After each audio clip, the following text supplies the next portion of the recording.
Cool. On that note, I'm really excited to introduce our next comedian. He's super cool, also from exotic lands, Lenny. Lenny, yay! All right. How is everybody? Lenny McConaughey. So, hey, I'm saying so. So, actually last December, something happened to me. I turned 35. Yay! It's okay, please stay in your seats. I'll be fine. I got an emergency chair right there, and I'm wearing my compression stockings, so, I'm good, But seriously though, I mean, I know that I'm not old. I'm not, right?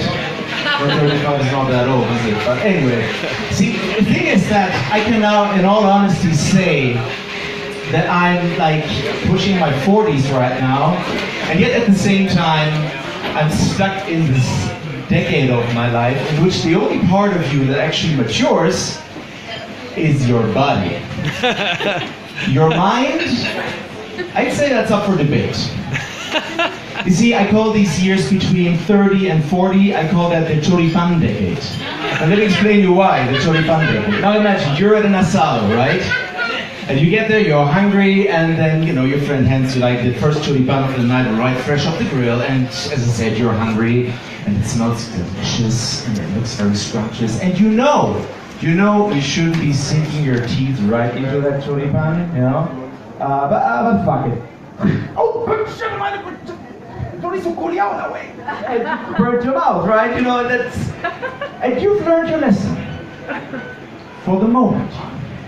That is until the next choripan comes out. And you do the same thing over and over and over again, And see, and that's this pattern, because you are able to learn your lesson, but every time you're confronted with the root of the actual problem, you conveniently forget it again. It's like the same thing actually applies to drinking. You're in a bar and you're like, shit, if I want to do shots, you seriously asking me that? Hell yeah, just poke shit in the woods, I want to do shots. Let me tell you something, kid. When I was back in your age, when I was 25, I set the town record of doing 20 shots of whiskey in a row. Want to see me beat that? Hold my beer. Yeah? So, like this monstrous hangover that you're having the next day is actually trying to tell you something. But instead of getting to the right conclusion of thinking like, oh, those were 20 shots of whiskey in a row. Okay, I got it. I'm not 25 anymore. I should not be doing that. You get to the conclusion, oh, that was 20 shots of whiskey in a row and one beer. I shouldn't be mixing drinks. I'm just going to skip the beer the next time. And I'll be totally fine the next time, So yeah, see, I think the only silver lining of it being a completely shit-faced 30-something in a club full of like hopeful and bright-eyed 20-something is that you can pester them with absolutely unsolicited life advice. We're going, hey, come here, kid, let me tell you something. Let me tell you something on this old guy. Hey, kid, that, choripan's actually the best when they come fresh off the grill, eh? Take that home. So yeah, but anyway, if your body is trying to tell you something, you do well to listen to your body. Especially when you're working out and the music that you have in your workout playlist, instead of motivating you as it should, it seems more like it's mocking you. Like you're running up the hill, you're just like, rising up, back on the street. No time, took my chance. Oh shit. Went the distance. Oh fuck. Oh, now I'm back on my feet. You're right. Oh, just a man and his will. Choose. Fuck this shit. I'm calling it over. Oh. Jesus Christ. Passion for glory in my ass. Never happening again, Yes. Anyway, but it's not only your body that is very effective at telling you that you're going straight from pushing 40 to pushing daisies. It's also like changes in your own behavior. Take like social interactions, for example. Like while in your 20s, usually like very common topics of discussion among your friends is like who hooked up with whom at the last party, or like how to best get a socialist revolution underway. Like when you're in your 30s, it's all of a sudden the consistency of your stool that becomes the hot topic at the office water cooler. It was like, hey Bob, how's it going? Hey, so, buddy, how's the TPS reports coming along? So, how'd you poop this morning? All good down there? Oh, constipated. Really? Buddy, you know, what do you want me to tell you? Like even telling you should cut down on the red meat and really increase your fiber intake. Buddy, you really gotta watch out for this gut flora of yours. I mean, really, trust me here, your wife's gonna thank me, huh? Hey. See you later, buddy. But you know, it's really game over. It's really game over when you start to having kids yourself. And then all of a sudden you find yourself ending up in discussions with fellow parents about the intricate plot lines of Toy Story. So, Jenny, let me tell you something. See, Jenny, like Andy, being from a rich family, in this context, he represents the bourgeoisie, right? Now, well, as in his toys, like Woody and Buzz and all the other toys, they represent the proletariat. Barbie in particular represents Rosa Luxemburg in this context, you know? You can see this in the development of the social dynamics, right? You can see this in the development of the social dynamics because Andy, he treats his toys like fucking shit. He disrespects them, he throws them aside, he steps on them, you know? And Jenny, let me to add insult to injury here, like he also marks them with his own name. He marks them, he brands them like cattle. I think if you ask me, Jenny, I'm very surprised that the toys haven't risen up yet to just shake off and break the yoke of their oppressor to free themselves of the state of exploitation. Sorry, Jenny. Thank you. Sorry, Jenny. I got carried away there a little bit. So anyway, Jenny, how's your stool? You doing alright? So good? Yeah, so you know my little nephew, he's 2 years old now. Oh my He's the God. cutest thing ever. And he's a huge fan of like these movies like Cars and Toy Story as well. And you know, that's fine. That's cool. I know these movies, they got my seal of approval. It's great. What he's also into, however, is something that I, until recently, didn't even know existed in the first place.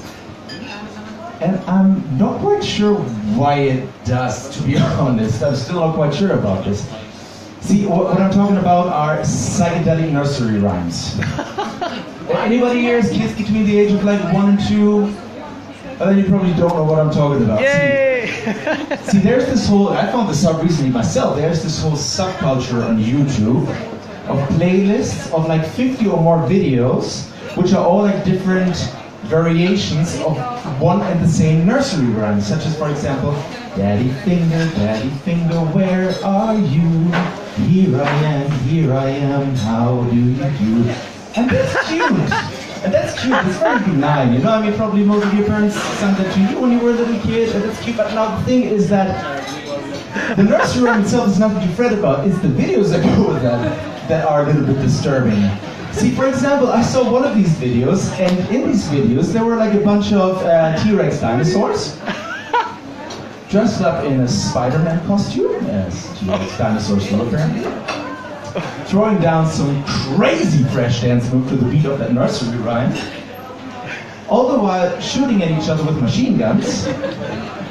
And all that in front of a backdrop of a burning city that's been wrecked by explosions. I'm not making this up, by the way.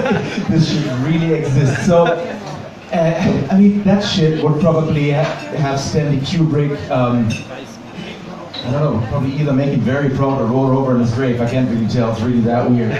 But I dare you. Try to watch like 30 of these videos in a row to like the same mind-numbing tune over and over and over again. And it won't be long until you get like this vacant 1,000-yard stare and probably a nosebleed to go with it. But, you know, we're all adults, we can handle that. What I'm really a little bit worried about is that they're showing this to kids. And I fear a little bit about the development of my little nephew here, because I wouldn't be at all surprised if in 15 years from now he walks into school being dressed up like a T-Rex, dinosaur, Spider-Man thingy. No. And he goes like, teacher finger, where are you? There you are, meet my block 42. No. I know that's harsh, but I'm only worried about the development of young children here, you know? So yeah, you know, quite frankly, there are a lot of things these days that are a little bit beyond my grasp already, and I just feel I'm just not that hip with the kids anymore, you know? So, for one thing, I can't really wrap my head around this whole hipster culture. Right? I mean, shit. There are parts of town where I don't even dare to go if I don't carry my yoga mat with me. Because people just be looking at me like, oh, just like, bro, what's wrong with you, man? Where's your yoga mat? So what are you doing all day? Not yoga? And I was just like, yeah, I mean, no, I'm sorry, I don't do yoga. I mean, at least not anymore. I mean, I did do yoga for a while, I tried it, and I did make some progress there for a bit. I did make some progress. I was really happy that like eventually was able to touch my toes. I can still do that, thanks. So I was really happy that I could touch my toes, but then like after 6 months of practicing yoga and being able to eventually touch my toes, I realized I'm still fat. And that's not what I signed up for. It's supposed to be sport, you know? Damn it. So I just figured, look, if I really want to lose weight, I guess like I also have to start eating a little bit more healthily. So then one of these days at lunchtime, I grabbed my wife, I grabbed my yoga mat, and I invited them both to one of these trendy restaurants. You know, the kind where these restaurants that look more like a warehouse rather than a restaurant, where they have like this haphazardly cobbled together wooden furniture that's extremely uncomfortable, and for some reason they serve you the food on metal plates with cutlery made of ceramics. But anyway, so we just, because it wouldn't be hip if it was, right? So we went, anyway, so we got into the restaurant, and we just looked for a table, and we sat down, and then the waitress came up, she was asking us what we wanted to order, and I was just like, you know what, I always wanted to try this sandwich that's like all hip for young people now. Whatchamacallit? Oh yeah, right. The Italian LGBT. I want to order that. And the waitress just looked at me like I was insulting a minority. You know, what's wrong here? You know. But it got worse from then on. It got really worse because I wanted to have a beer to go with the sandwich. And the only thing that the waitress offered me was either a pink baboon IPA or an unripe mango egg beater pedal stout. And when I asked her if I could just have like a Gunzmann lager, all the conversation around me just stopped. It was just like the whole restaurant was like, and everybody was looking at me, and I was like, what? You know, I couldn't have heard a pin drop. And the only thing that I did hear were a couple of like horrified gasps from the neighbors. What's going on here? And then there was this little kid, like, Mommy, what's wrong with this man? Why doesn't he want to order a craft beer? And his mom was like, don't look at him, Mommy, we don't associate with these kind of people. And that was very disturbing. And the waitress, she looked at me like I was personally responsible for the Holocaust.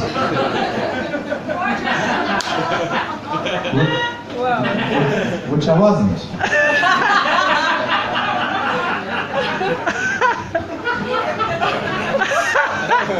That was my grandpa.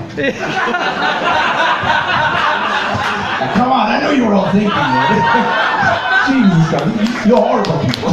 No, you're good. So anyway, so we placed our order, and you know, while we waited, I was asking the waitress, like, hey, excuse me, could you give me the password for the Wi-Fi? And she was like, she got a snooty in my face, like, sorry, dude. So we don't have Wi-Fi here. We much rather prefer our customers to talk to each other. Namaste. And I was like, lady, how the fuck am I supposed to upload all my delicious food pics on Instagram, huh? Hashtag foodborne, hashtag eat clean, hashtag no filter. Hashtag Yelp review, hashtag hint hint. That gave her a little pause here. Didn't get my Wi-Fi password anyway, but you know, anyway, what the fuck. So then after like, it felt like fucking 30 minutes, we finally got our food. And I got my sandwich, and I realized with horror that instead of papas fritas, as in like French fries, I got papas fritas as in potato chips. Which apparently is all on vogue these days. Fucking cheap bastards, but you know, I've had it at this point. I was like, no, this is not gonna stand. So I asked my wife to please finish her vegan broccoli coleslaw quiche, quickly. And then I grabbed her, and I grabbed my yoga mat, and we left this place, which probably was for the best because that Italian LGBT sandwich was really greasy. And if there's one thing I hate is having sticky stool in the mornings. Thank you.